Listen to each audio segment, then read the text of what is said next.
All right, welcome everyone to the last family support webinar of the year. Thank you for joining us for tonight. This is a PWS overview for babysitters, respite providers, and extended family. And our presenter tonight, most of you will already know her, but Lisa Graziano is a licensed marriage and family therapist who lives in California with her husband and her son who has Prader-Willi syndrome. She's currently, let me see if I get this right, Lisa, you're currently the PWS education specialist and trainer for the Prader-Willi California Foundation. Again, right? Yeah. Consulting wise, though, no administration. You do such a good job at this. Nobody can let you go. You're going to get me back in. And we're so grateful that you've agreed to present this webinar for us. We are recording this. We will be sending it out afterwards, probably not till at least Friday or so. And then it will go out in the next pulse. It'll be on our website. Please share it with anyone that is working with your children. And I'm going to turn it over to you, Lisa. Okay, thanks, Stacy. It's great to be here. And yes, please share this video far and wide with your whether child or adult, babysitters, respite providers, extended family, whomever.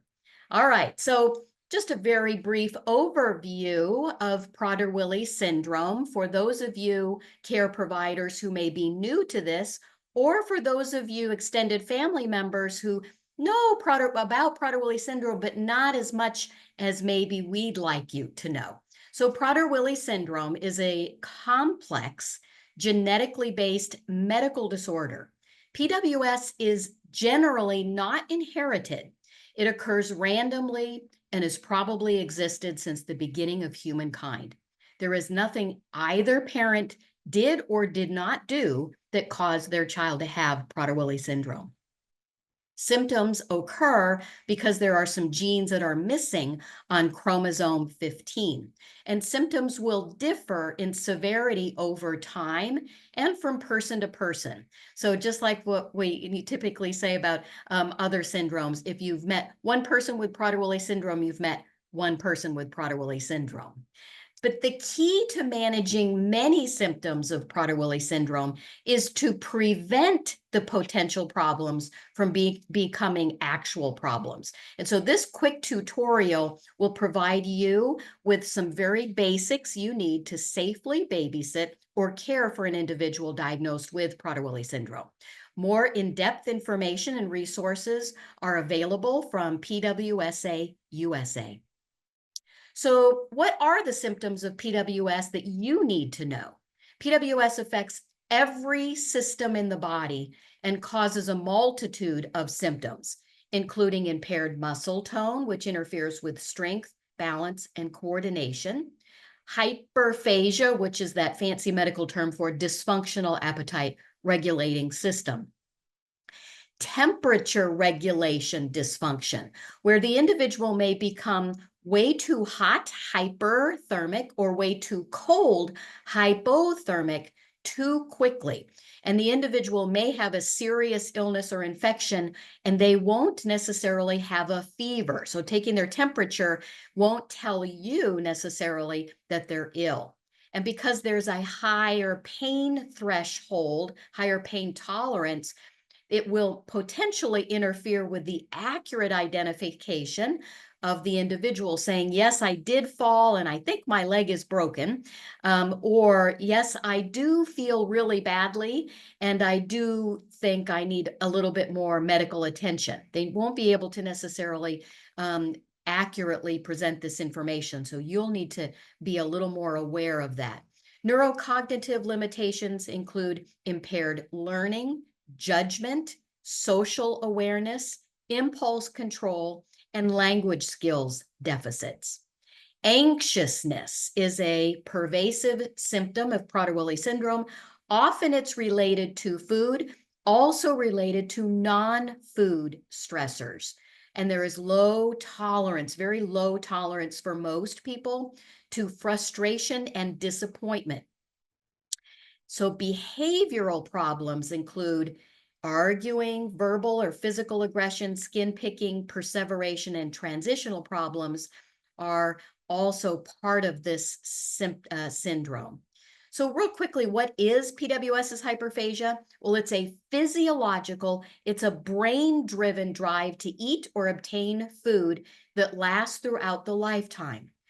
PWS is not an eating disorder. PWS is a genetically based medical disorder.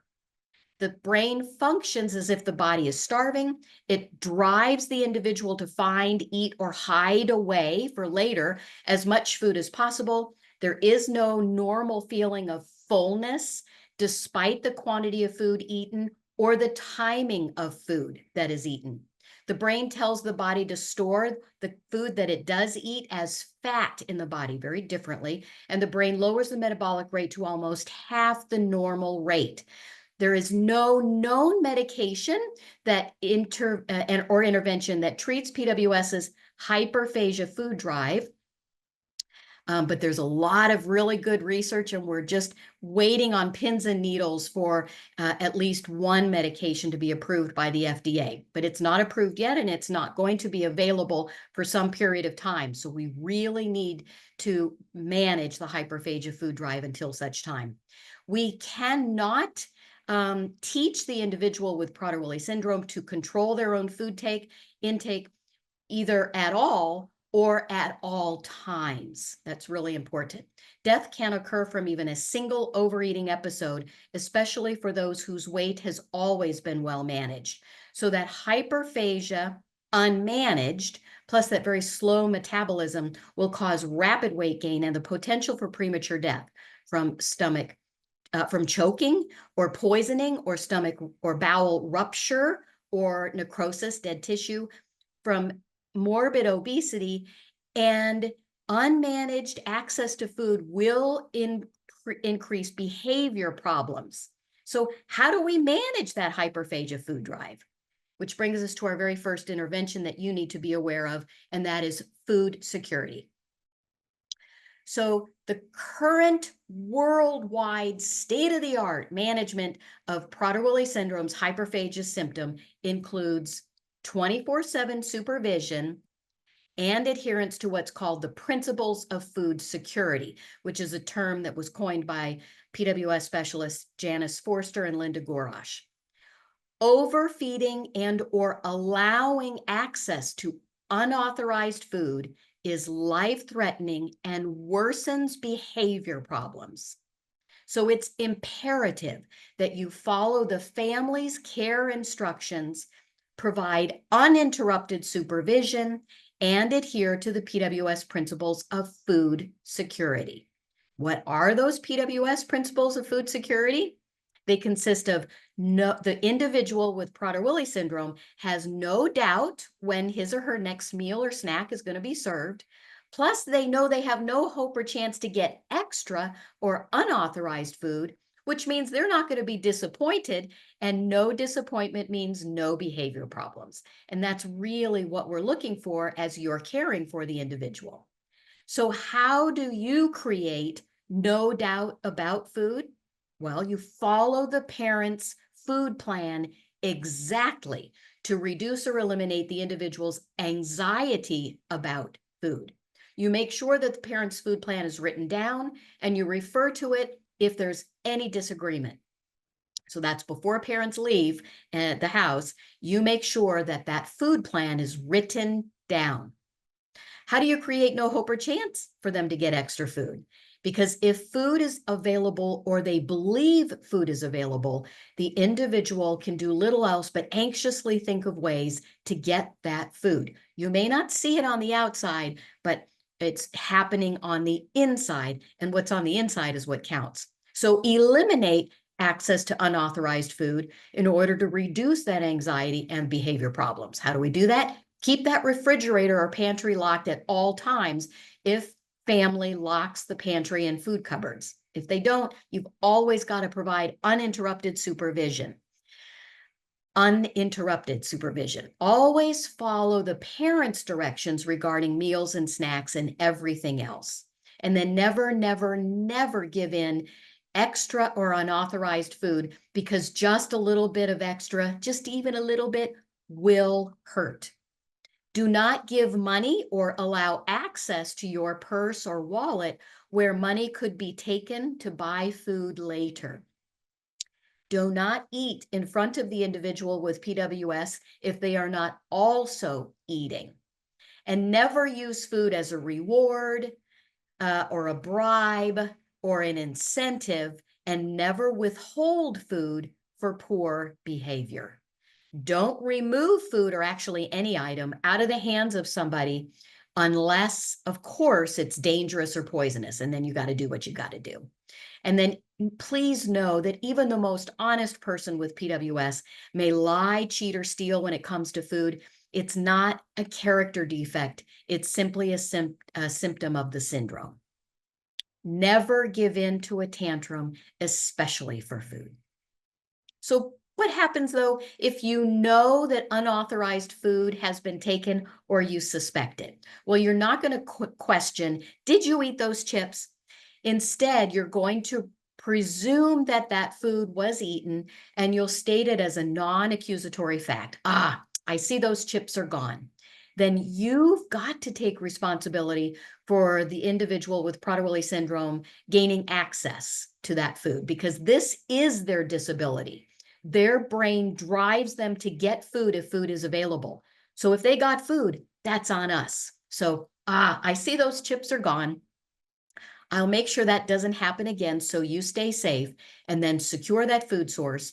And then without the individual knowing, do let parents know what or how much extra food the individual ate so that they can reduce calories in future meals to compensate for those extra calories.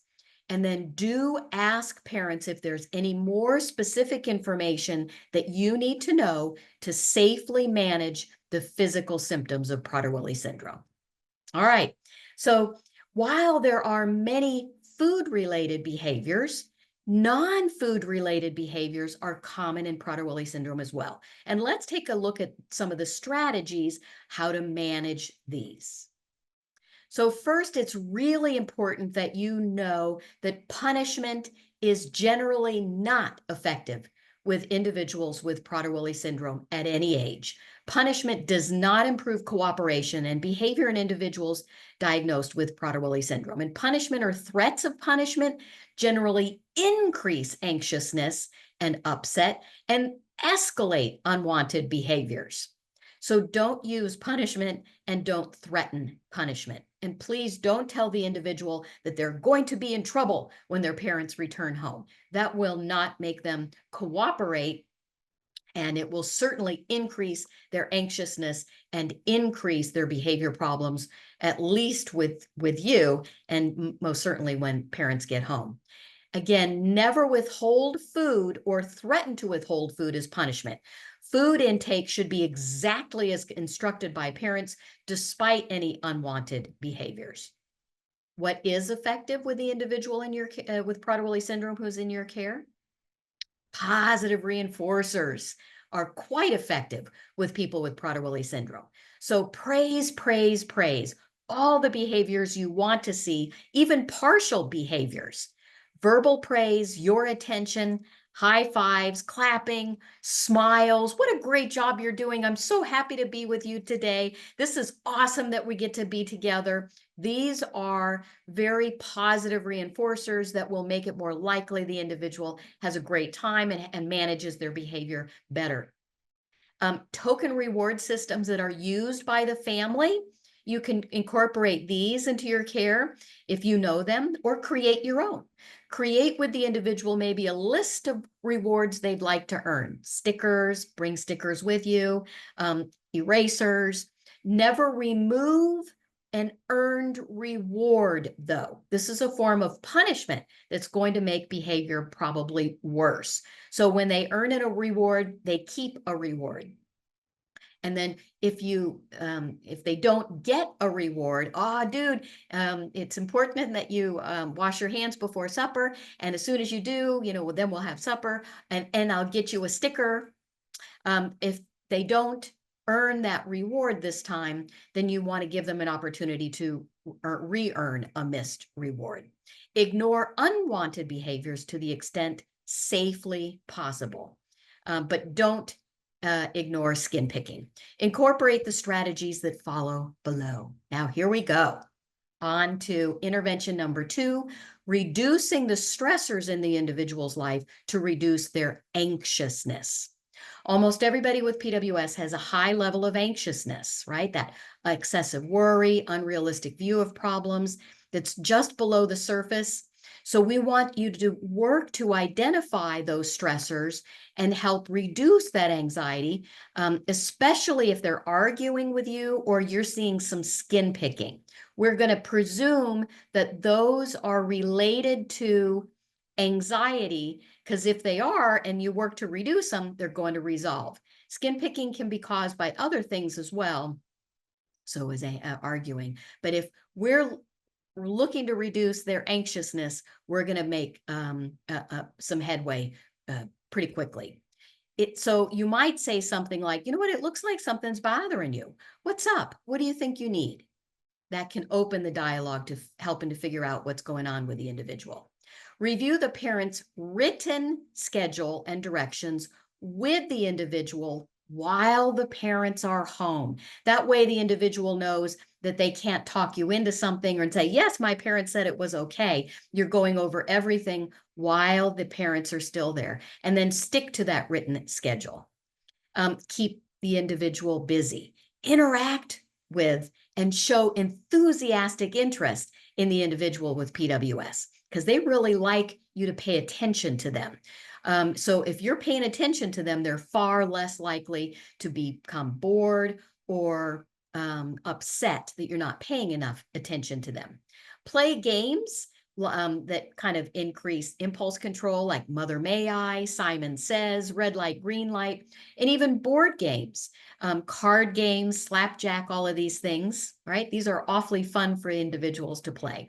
And then ignore unwanted behaviors, again, to the extent safely possible, but don't ignore skin picking. So if you do see skin picking, you might ask the individual to be very busy carrying something for you. Hey, do me a favor, put this over there. Do me another big favor. Take this and put it over there. If you're keeping them busy with their hands, they're not going to be able to pick. And then, you know what, let's come back. When you're playing board games or card games, do know that the individual might want to win and might cheat to win. Don't fuss about it. Just let the individual, you're there to keep them occupied and let them have a great time. You're not there necessarily to teach social skills. If they are cheating, you know, you might want to say, oh my goodness, you're Cheater McGee or something, as long as you know it's not going to set them off. Our next intervention is empathy. Empathy is the ability to see another person's perspective, right, and understand and share the feelings of another person. So most people with Prader-Willi syndrome really don't have the ability to see things from anybody else's perspective other than their own. So we as care providers and babysitters, we've got to see things from their perspective in order to better manage our interactions with them. So this cartoon kind of nicely illustrates that. Here you say, oh, look at this lovely 6. And the person in your care says, no, it's not, it's a 9. No, it's not, it's a 6, honey. See, it's a 6. No, it's a 9. No, it's a 6. You're in a power struggle and you're never going to win a power struggle. And the individual in your care is only going to become more and more upset until you look at it from their perspective. Why does he keep saying it's a 9? I don't understand. Oh, now I see. They see that 9. Now you can figure out, what do I need to do to help them see the 6 I'd like them to see?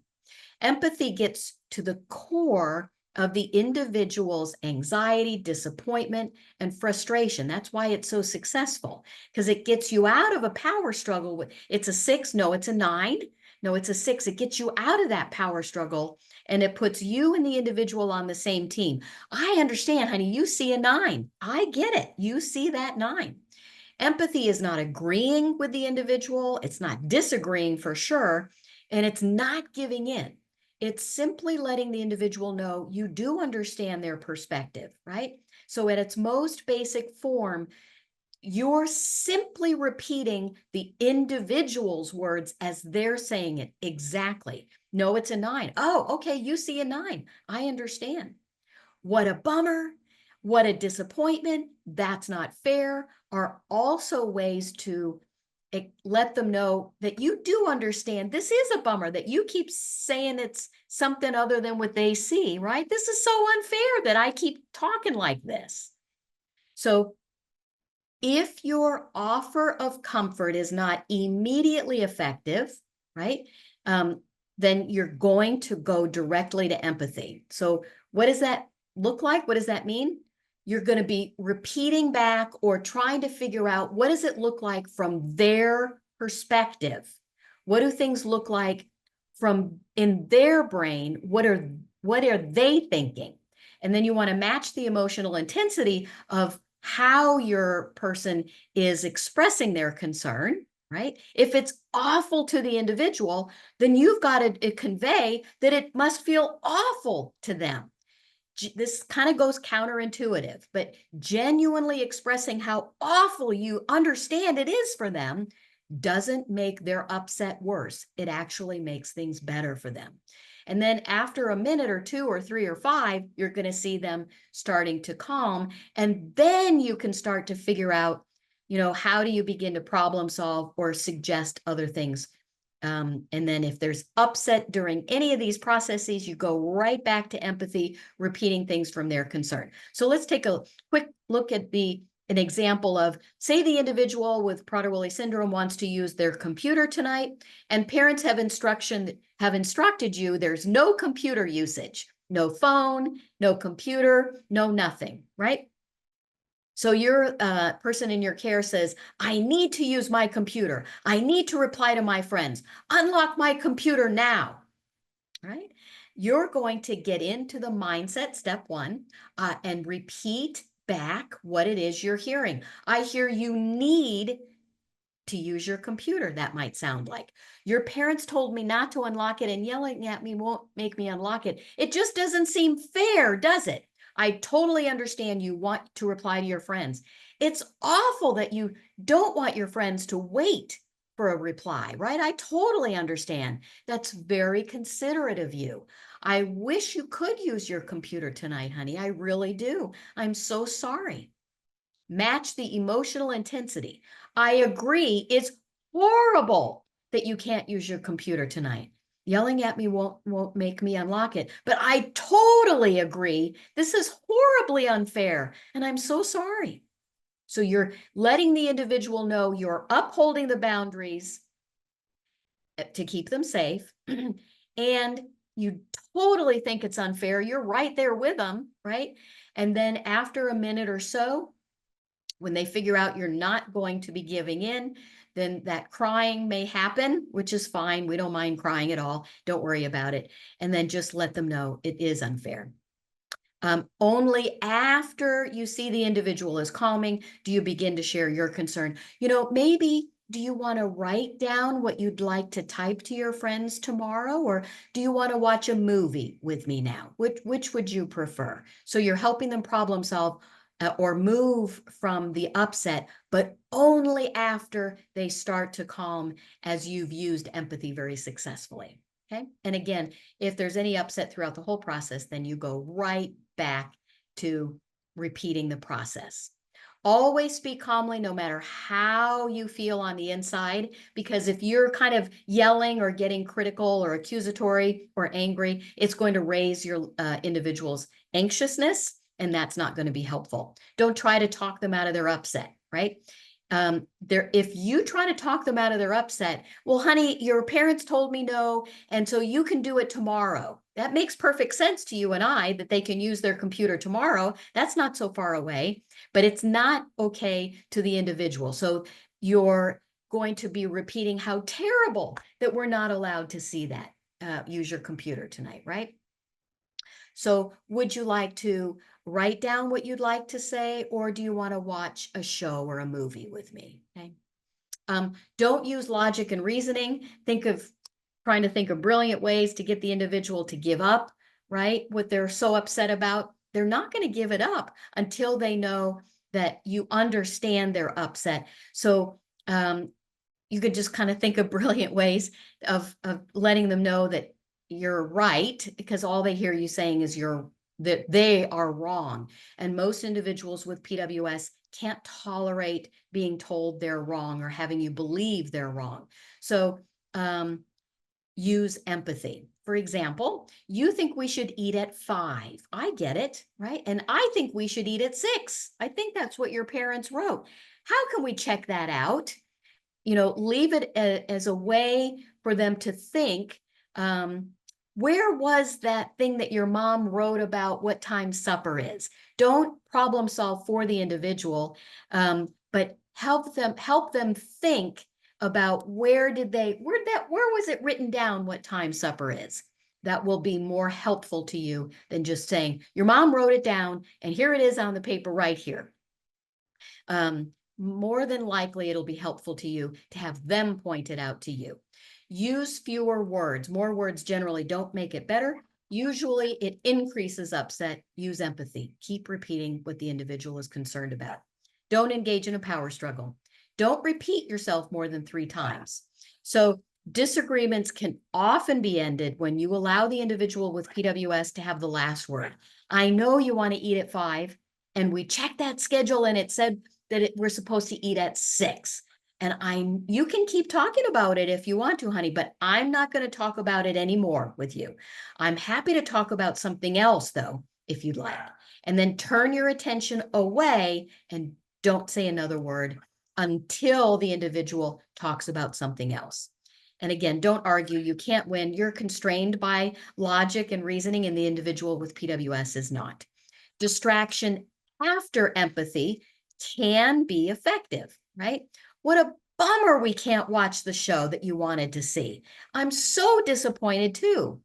Yikes, did you see that squirrel? Distraction, but only after empathy. And I want to show a brief video here of empathy in action as we are demonstrating here in a video that was taken at our Prader-Willi syndrome camp session.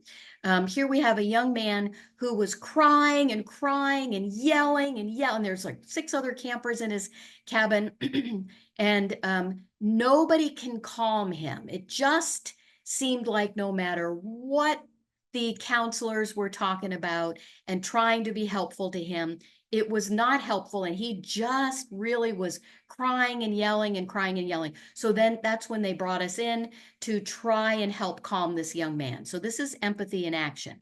Morning snack. Want to find out if you have something for morning snack? Yeah, you want to find out. And you won't really wait for me to call your mom and ask, do you? You just kind of feel sad tonight, don't you? You just kind of feel sad and just want to cry tonight, don't you? Yeah. You just kind of feel sad and want to cry, no matter what I say, huh? You just kind of feel sad and want to cry. Yeah. So what we see there is when we hit on, he just felt sad and he just wanted to cry. He was asking for all these things, but when we hit on what was really bothering him, didn't it come right down, right? So it's too bad we didn't have a chance to video the whole thing, but that's the power of empathy. All right, now we're going to move on to intervention number 4, that you can create a win-win by offering preferred choices. Because Prader-Willi syndrome causes oppositionalism. The brain's automatic reaction is typically to respond with no. And this looks like oppositional, defiant, and argumentative behavior. So we don't ask yes or no questions, right?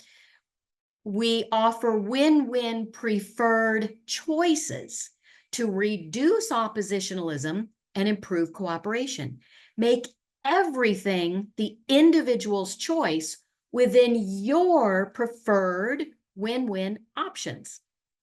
This gives the individual the experience of control, which is lovely. That's what we want, the experience of control without too much actual control, right? So do you want to get ready for bed now or at the commercial? Instead of Do you want to get ready for bed now? No, right? Do you want to get ready for bed now or at the commercial? Now the individual has the choice. Do you want to work on your project for 15 minutes or 20 minutes more before we take our walk? And then always set a timer if you're using time boundaries. Set a timer to mark the end of the time to make that concrete and absolute. Your words won't make it, okay, time's up. They're going to argue probably or potentially, but if the timer goes off, they may not argue. So provide preferred choices for setting a timer. Do you want to watch me set the timer or do you want to set the timer? Shall we use the kitchen timer or my phone timer? Avoid open-ended questions. These can kind of be difficult to use and create anxiety. So what do you want to do is an open-ended question. I don't know.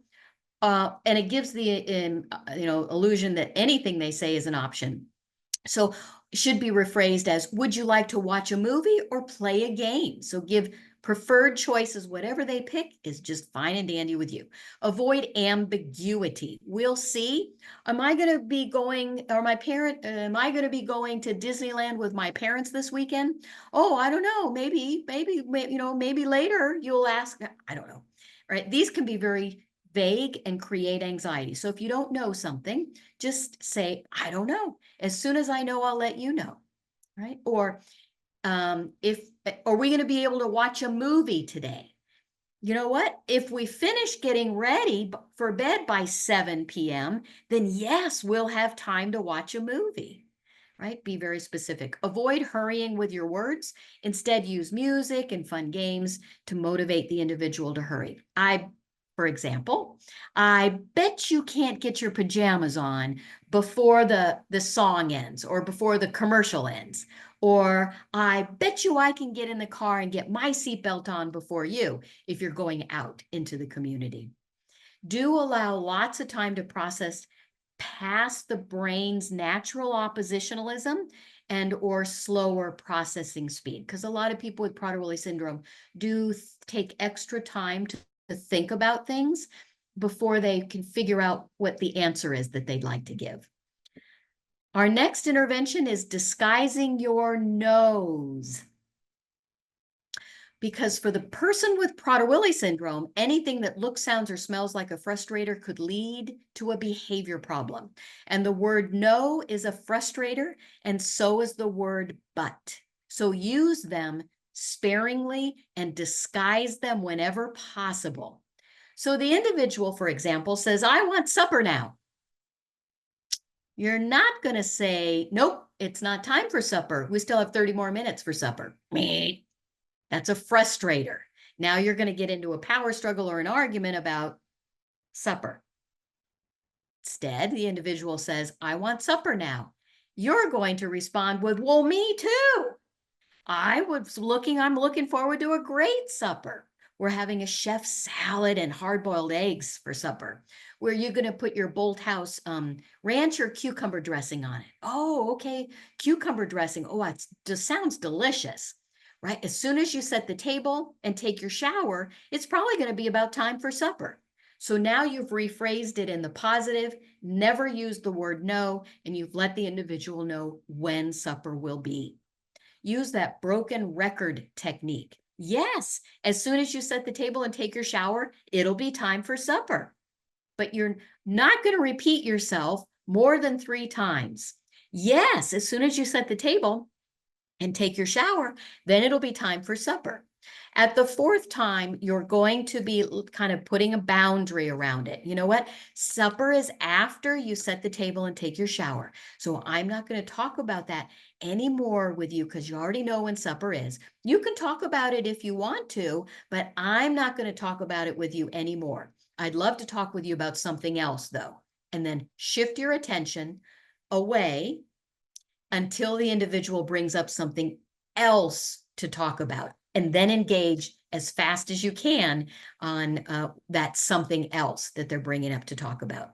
And then in the schedule of things, it would be quite helpful to schedule those non-preferred things before preferred things. For instance, first you set the table and take your shower, and then we have supper.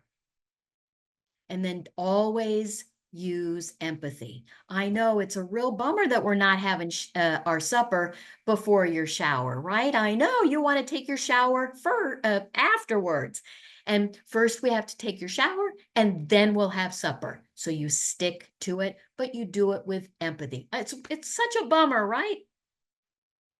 Next intervention is allowing for the possibility of their rightness. Because again, most people with Prader-Willi syndrome have a very strong need to be right at all times and at all costs. So disagreements can very quickly turn into power struggles that have like a life or death feel to them, because being wrong to the individual with Prader-Willi syndrome often feels deathly intolerable. So allow for the possibility of their rightness to avoid power struggles and avoid arguments, right? You might be right. It might be that supper's at 5 o'clock. Where is that thing that we wrote down what time supper is? Or interesting thought, you think supper's at 5, and I'm pretty sure supper's at 6. Huh? How do you think we could find out what time supper really is, right? These are ways to give the individual the potential. They could be right, but then check it out. Don't continue to talk, convince, cajole, or argue. Simply continue with the written, scheduled plan. And then anticipate that the individual may deny guilt for doing something, or lie to get out of trouble, or cheat to win a game, or confabulate or make up a story. These are symptoms of the syndrome. They're not character defects. They're often symptoms of the syndrome. So you just want to kind of acknowledge simply or ignore self-defending statements, right? So if the person with Prader-Willi syndrome says, "Don't blame me," I'm not blaming you. Yes, you are. No, I'm not. Power struggle. Get out of that with, "Don't blame me. I heard you. You don't want to be blamed. I get it, honey. You don't want to be blamed." Or something like, if they're cheating, "Oh my goodness, I can see you want to win." Or if they're telling a story, right? "Oh, that's quite the story." It's not a story, they may say. It's true. "Oh, okay. Well, I appreciate you letting me know that." Right? It's not your job as care provider to, try to get it to the bottom of things. Let it be. It's okay. Intervention number 7, using transition prompts to increase their flexibility. Because many people with Prader-Willi syndrome have attention deficits, right? It's hard for them to pay attention to things. But at the same time, they often show hyper focus on what they're doing in the moment, which makes it really hard to move to the next activity, even if they like doing whatever the next activity is. This is actually a symptom of attention deficit. So we want you to provide limited preferred choices. "Hey, do you want to stop in 3 minutes or 5 minutes?" They'll pick 5 minutes. Okay, then you want to use some transition prompts. And these transition prompts help the brain prepare to move to the next task or activity. And you want to make things as concrete as possible using visual or auditory cues, right? Okay, then in 5 minutes, we'll leave. Okay, 3 more minutes till we go. 1 more minute. Sometimes a change card, just literally writing the word change and holding it up, can be a visual cue. I love this very, very clever clock. This you could do at home, right? Right when you get there, this could be an activity. "Hey, we've got this activity. Let's make a clock that's in green. And then we have got bath time or shower time, and then meal time," right? You could make your own clock similarly. Don't wreck somebody's clock, but a very visual thing to help the individual understand the passage of time or what time things will be happening. But timers can help you, even countdown timers on your phones, and then always praising for all the wonderful things that you see they're doing that keep them moving along. And then providing lots of empathy, because just because you do this beautifully, those transition prompts doesn't mean that they're going to be able to stop when it's time to stop. So it might sound like, I know it's really hard to stop, honey. I know you don't want to stop. I totally get it. You're doing such a great job coloring, but it is time to take a shower or whatever it is. So, and you chose 5 minutes and 5 minutes is up. So it is time to stop. Now, it may not be that you're going to be able to get the individual to stop right then. That's okay. Let the brain kind of unhook and then, get them into the shower or whatever the next transition is as best you can. Our next intervention is fix a past goof. Because anything that's occurred in the past is expected to occur in the future. So if something that occurred in the past needs to change, it's important to provide advance notice for the change and what it's going to look like. So we want you to fix a past goof and then paint a new picture to let the individual know what to expect this time. So fix a past goof guidelines include bringing up the issue that needs fixing. And that might sound something like, hey, remember the last time I babysat and I let you have ice cream that wasn't on the schedule for food? Then you incorporate empathy by reminding the individual about how bad, or in this case, how wonderful it was for them last time. Well, that was pretty good, wasn't it? That was a nice unexpected treat, huh? What flavor did you have? Chocolate? Oh, dude, I love chocolate. Right? You want to do lots and lots of empathy because you're bringing down their anxiousness, right? The more empathy you provide. Then you preface the fix with reminding the individual the benefit to them, right? So that might sound like, I always want to do what's best for you, right? Because I really care about you or I love you a whole bunch, right? Then you introduce the fix. So this time, no matter how much you cry or yell, we will not have ice cream because I know that's not healthy for you. Actually, it's not healthy for either of us.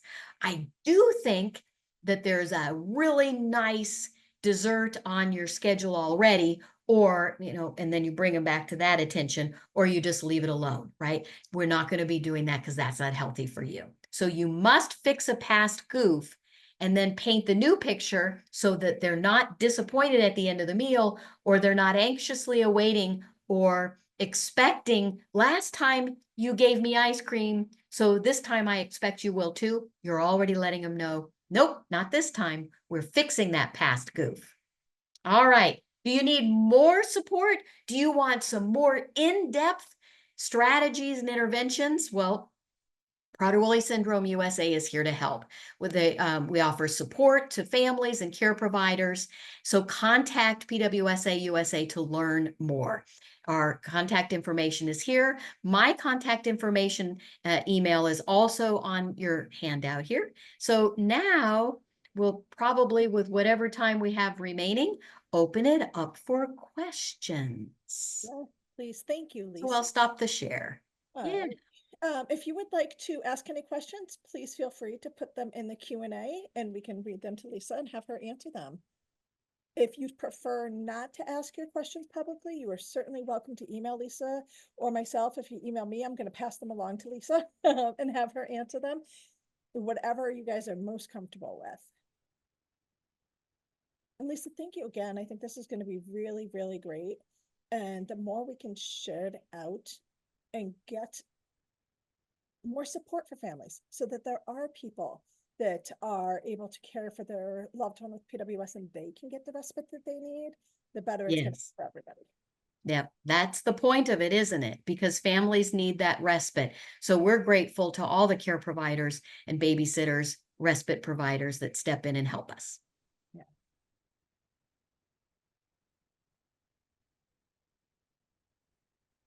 Any questions? I actually had one. Oh, here's one.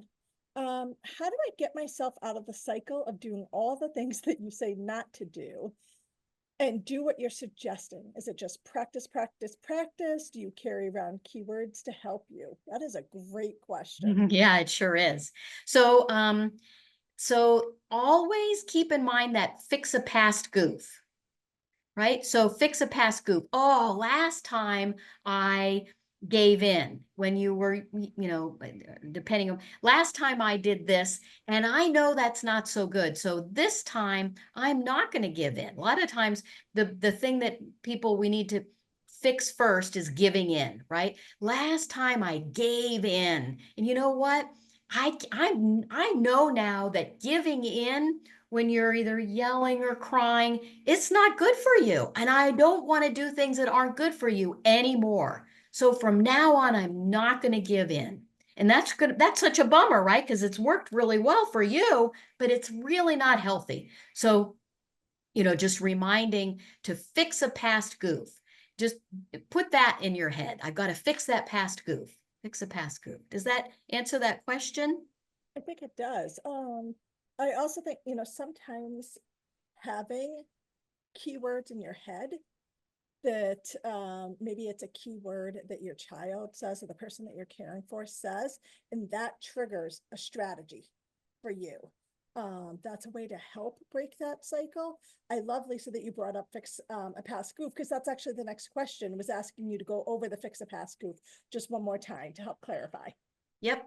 So whatever it is that happened before that you did wrong, right? Giving in. You've got to make sure that you let the individual know that you're not going to do that again, that it's not good for them. So you won't be giving in. Or, hey, remember the last time grandma let you have that bowl of candy when you were there? You know what? I let grandma know that that was a goof, that she shouldn't have done that. So now that bowl of candy won't be there. I just want you to know that grandma's not going to give you that candy. So whether you did it or anybody else did it, you've got to let them know that's not going to happen again, and then let them know what will happen again instead.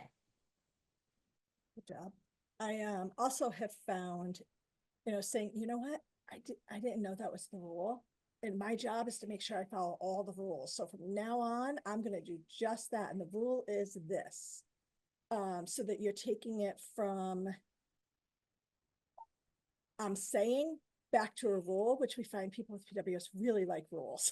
And they want to make sure everybody follows the rules, not just them. So that can be helpful. Yeah, great. That's great. That's a great. Do you have suggestions on how to find appropriate babysitters or caregivers if you're not tied to an agency? I have found that if you look at a local university, local colleges, and ask to speak with their clubs, special education teachers, nursing clubs, occupational therapy, physical therapy, a lot of universities and colleges have clubs, and you can find kids who are looking for real experience with people who have disabilities, and then you find somebody who's just this awesome person, and then you pay for them directly, and then show them this the babysitter video, and train them up in addition to what's specific to your loved one. And that might be a helpful way if you're not connected up with any agencies or anything. It's actually a really great suggestion, Lisa. When I was in college, my major was in psychology, my minor was in human services. And often the human services director would put out things to everybody in the program saying, these families are looking for people, this, and this. So if you want experience in X, Y, or Z, come see me. So Yep. that's a great suggestion. Yep. And here it says, do you have other phrases that can help? You said, I'm just keeping you safe, and take the blame. My child, when she gets access to food, this has worked like a charm for us. And do you have other suggestions like that? Any magic phrases? Yeah, I goofed. Oh my gosh, I goofed. Oh my gosh, what a goof. Was that a goof? A goof. So saying that you've goofed can be very, very helpful. When people are making up a story or lying. Fibber McGee. You know, you don't want to call them on it directly, but doing something silly like a Fibber McGee um, can be helpful. So I do have a question, Lisa. When you were talking about, you know what, saying, agreeing with somebody that, you know what, that really does stink. I know you want to do this, but your parents said this, and I think you're right. How can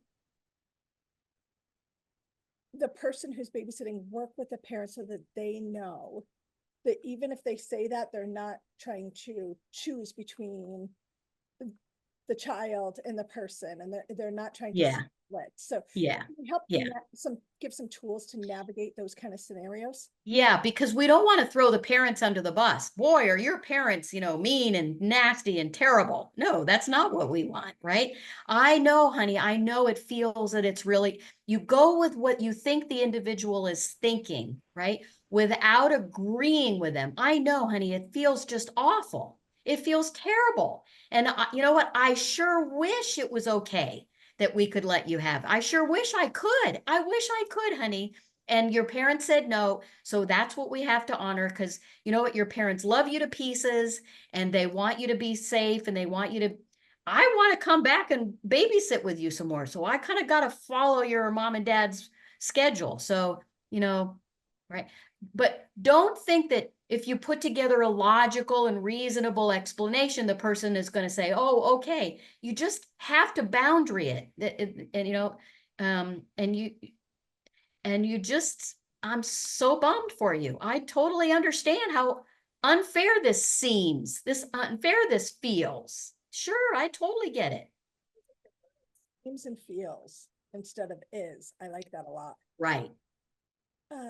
So Jessica also shared there's a lot of Facebook groups, babysitters XYZ in your town or close by town. So that's a good place to also look for potential caregivers. Sure.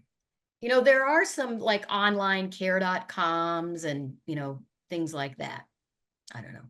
I've never used them, so I can't speak to I them. haven't, but I do know some folks who have been pretty successful with Mhm. that. So that's a great resource too.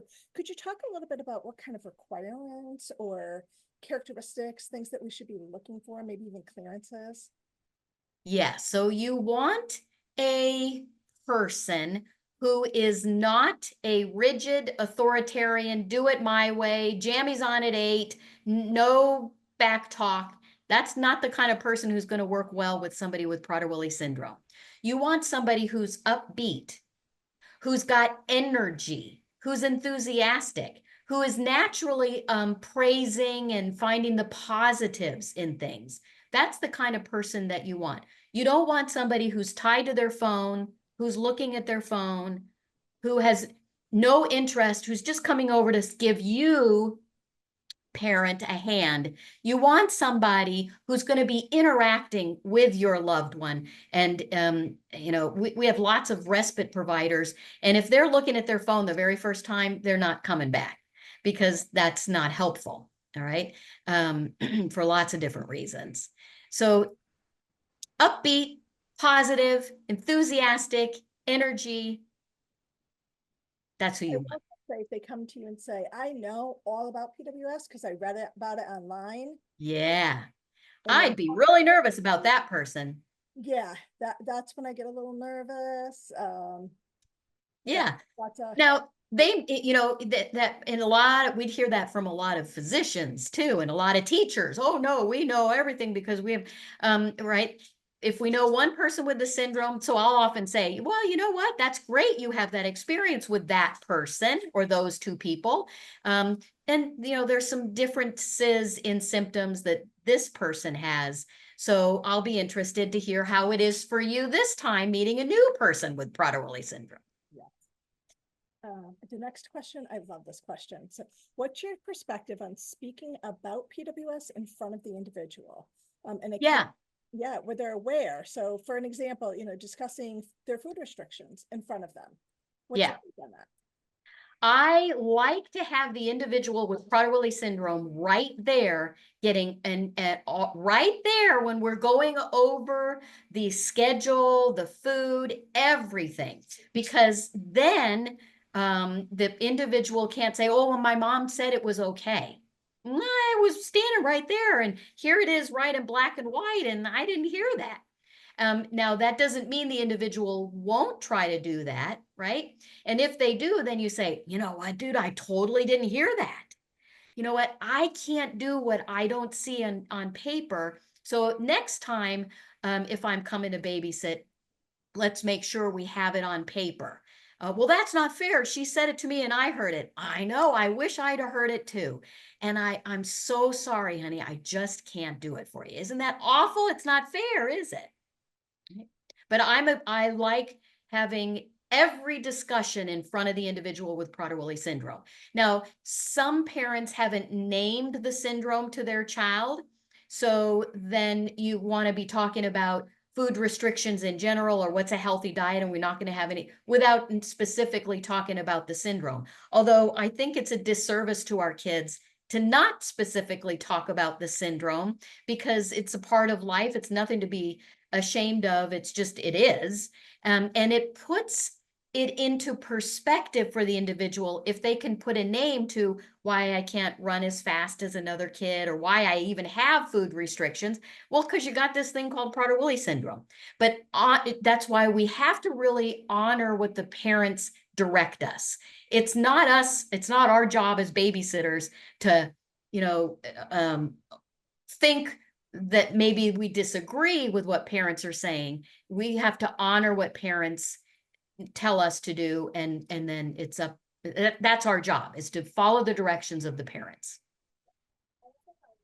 Phrased trust but verify to be helpful. So saying to somebody, I trust that that's absolutely what you heard, but I have to verify because that's part of my job. Yep, perfect. A lot of people with the syndrome will say, oh, but my mom said, or my dad said, blah, blah, blah. And then I always say, oh, okay. So when I call them or text them, they'll be fine with that. And then often what I hear is, well, they might have forgotten. Or, well, let's not bother them about it. It's okay, right? Yeah. Yes, trust but verify. A lot. All right. Well, thank you guys. The questions were fantastic. Again, if you have any more, feel free to reach out. And Lisa, oh, there's somebody. Let's just open that. Oh, a couple little comments about how helpful this was and reassuring. So thank you, Lisa. Good, good. I hope so. Thanks so You're much. welcome.